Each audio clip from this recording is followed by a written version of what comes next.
Hey guys, Brady here, and I just saw Hard Eyes. So I saw Hard Eyes last night. I did a double feature with that and Companion. Will I talk about Companion? Will I do a review on that? I don't know, whatever.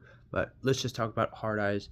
So Hard Eyes is a new slasher flick from the studio that brought you the new Scream movies, Scream 5 and 6, along with Thanksgiving.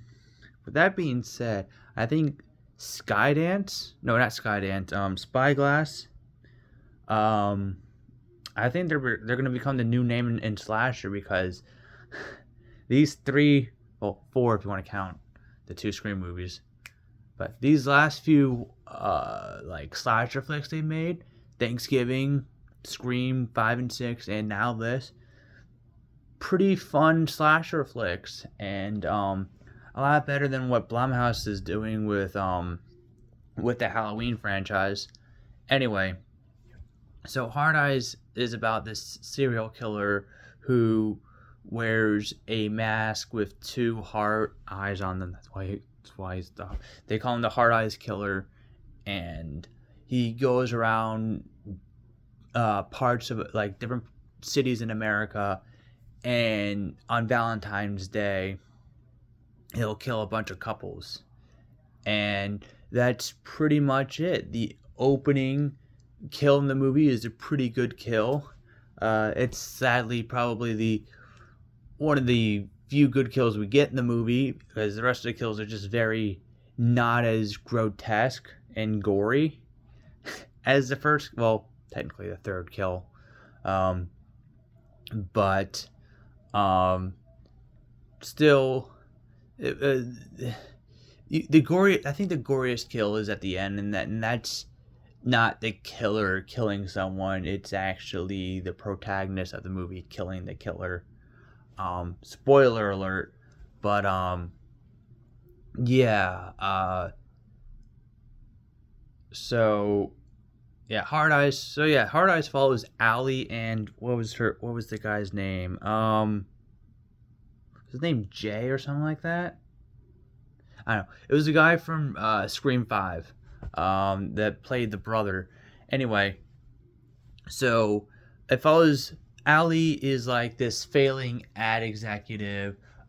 She doesn't want to be in a relationship because she doesn't see. Uh, she thinks like relationships are bad. She's had some bad experiences with a relationship. She's just got out of one. Right? You don't really see in the movie. She always talks about it though, and there's a reason why she doesn't like relationships. It involves something that happened to her parents. Yada yada yada. So anyway, so yeah, so she's just pretty much like done with all relationships and whatnot. And then this guy drops into her life who she meets at a coffee shop, and yeah. So yeah, this movie balances slasher and romantic comedy really well, and I like the fact that I shouldn't say this. I shouldn't say I like the fact, but it's kind of cool that the romantic comedy subgenre is slowly making a comeback with movies like Anyone But You, which I really enjoyed. I thought that movie was a fun rom com. Wish I had a girlfriend to see it with. My girlfriend broke up with me a couple months prior to that coming out. Although she wouldn't have saw it anyway. She hated romantic comedies. But um, yeah, that was I liked the chemistry between Glenn Powell and Sydney Sweeney in that movie, and I thought the chemistry between Olivia Holt and guy from Scream 7 and Scream 5. I thought he was a pretty I thought he was a pretty good love interest in this movie, and yeah, so yeah, she plays a failing ad executive. She works like this for this company. She has to this ad company. She has in she almost sort of gets fired because the ad she made was she was supposed to make a romantic ad, and she made an anti-romantic ad with the couple reenacting scenes from movies where they die. One scene was Titanic, another scene was I forgot, but you know what I'm talking about if you've seen the movie, and so uh, she has to work with the new guy. And the new guy is the guy she fucking meets at the coffee shop. The scene prior to this, and yeah. So the pros in this movie, the movie is filled to the brim with dark humor. It's really funny. Um, some of the kills were pretty cool, but not all of them. They were kind of lackluster for the most part, except for like the first few kill, except for like the opening kills and the kills at the end, the very end. Um, and I don't know. I guess the the reveal, I guess, kind of works. Um, they kind of pull a Scream with this movie when it comes to revealing who the killer is. Um, so, but yeah. And now for the cons. I didn't like the fact that Olivia Holt projectile vomit all over the killer twice in the movie, and um,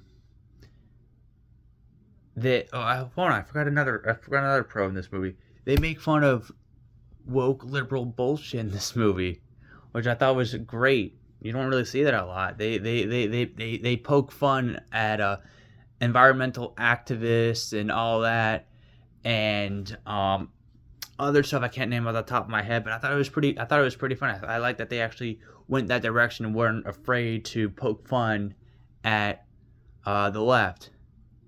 They also do a little bit on the right too, but when they did it to the left, you rarely see it because everything has to be so polished and PC nowadays.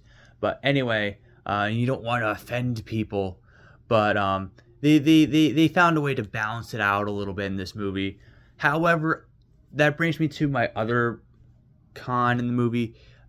So yes, there's a lot of killing of couples in this movie, but when it came to a lesbian couple, the killer just kind of like looks at them and taunts them, and then gets stopped by our protagonist, and they don't kill the lesbian couple. It's like, really? You kill all the heterosexual couples in this movie, but you don't kill the one fucking gay couple you have in this movie? Come on now. That's just like, you're just making fun of liberals, and now you're just like, nah, we're not going to kill the gay couple. Come on. Why? And not only was it a lesbian couple, it was a biracial lesbian couple.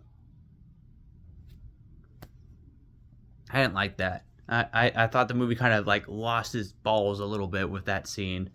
Um, but other than that, the movie, I enjoyed the hell out of this movie. Uh, I was surprised that when the movie ended, I shouldn't be surprised, but it kind of makes sense. But Christopher Landon was one of the writers of the movie, and looking back at some of the dialogue in the movie, it does feel like it does have like his fingerprints in it. Like, I thought the Happy Death Day movies were really good. I enjoyed them. I thought Freaky was really good. Can't wait to see what his new movie Drop is about. It doesn't look like it's going to be a very tongue-in-cheek dark comedy like Happy Death Day or Freaky was. But I'm excited to see what he does next. And I thought what he did with the script for this movie was pretty good. So yeah, Christopher Landon is probably a person I'm going to look out for when it comes to horror comedies, because he rarely disappoints. I didn't see Scott for the Zombie Apocalypse. Honestly, that movie looked like it was going to be terrible.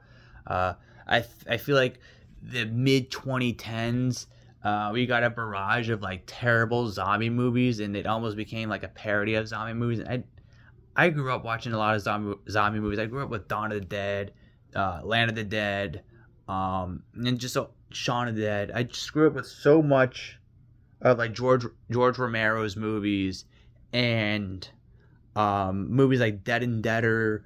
What else? What other zombie movies have I seen? There's a ton, and I didn't like the fact that we got that in like 2015. We got that movie. We got this movie called Cooties, and Pride, Prejudice, and Zombies. I was like, this they're really killing the zombie genre.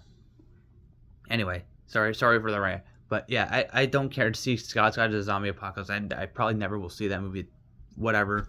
Um, but Freaky, Happy Death Day 1 and 2 were pretty good.